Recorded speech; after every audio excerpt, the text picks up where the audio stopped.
ఈ దిన వాగ్దానము యెషయా గ్రంథం 55వ అధ్యాయము 3వ వచనం. నేను మీతో నిబంధన చేసదను, దావీదునకు చూపిన శాశ్వత కృపను మీకు చూపుదును. దేవుడు రాజైన దావీదుతో నిత్య నిబంధన చేసి అతనిపై శాశ్వత కృపను చూపించాడు. దావీదుని తన ప్రజలను పరిపాలించడానికి కోరుకుని అతని సంతానము ఎల్లప్పుడూ రాజ్యము చేయునని భంగము కానేరనటువంటి నిబంధనతో కూడిన వాగ్దానం చేశాడు. ఈ వాగ్దానం నమ్మదగినది. దావీదు వంశస్థుడును యోధాగోత్రపు కొదమసింహము అయిన యేసుక్రీస్తు ఈరోజు మనతో నిబంధన చేస్తున్నాడు.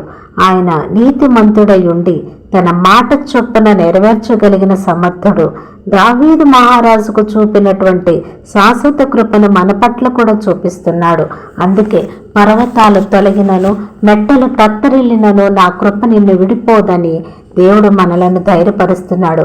ఇశ్రాయేలీలో అరణ్య మార్గంలో ఎంత సణిగినా మోషేపై తిరుగుబాటు చేసినా కూడా దేవుడు తన నిబంధనను మార్చలేదు.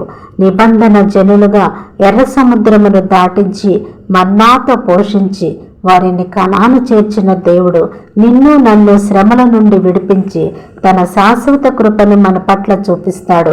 ప్రార్థన. నిత్య నిబంధన మాతో చేసిన మా ప్రభువా, ఈ నీ మాటలు విన్న నీ బిడ్డలకు నీ యొక్క శాశ్వతమైన ప్రేమ, శాశ్వతమైన కృపను అనుగ్రహించమని వేడుకొనుచున్నాను నా పరలోకపు తండ్రి. ఆమేన్.